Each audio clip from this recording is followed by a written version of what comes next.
Dans le cadre des offres qu'elle propose aux férus de la connaissance, Clavis Atlas Institute a organisé ce 12 mars un Aspiring Time sous le thème Femmes, climat et avenir durable.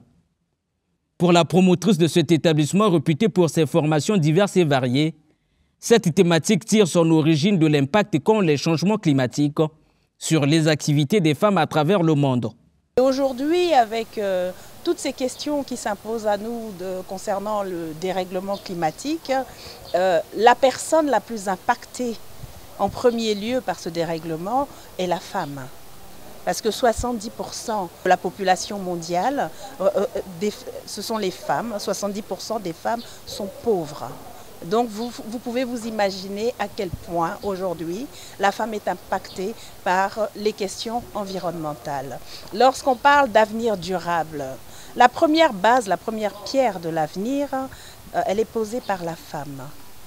Déjà dans son quotidien, pour les questions d'éducation, pour les questions d'éducation dans le cercle familial et au-delà. La première pierre de l'entrepreneuriat de manière informelle est posée par la femme. Donc c'est la femme qui a réellement besoin aujourd'hui d'aller de l'avant et que ses revendications soient entendues. Au-delà de son ancrage écologique, ce moment d'échange a aussi donné lieu à une série d'exposés faits pour la plupart par des femmes et des hommes, faits connaisseurs des questions entrepreneuriales. La femme aujourd'hui a sa place dans notre société.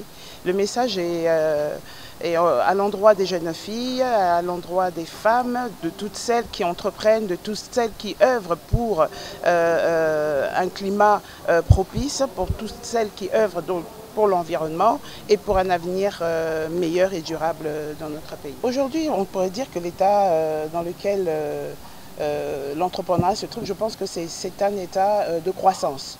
Parce que les femmes continuent toujours d'œuvrer vers ce développement et elles font en sorte de toujours aller de l'avant. Au lieu donc de continuer à se plaindre à chaque instant, la femme congolaise devrait s'investir pleinement afin de devenir cette figure reconnue pour des initiatives porteuses au sein de la société, a laissé entendre cette participante qui sort des lieux avec une dose d'information à exploiter dans un proche avenir.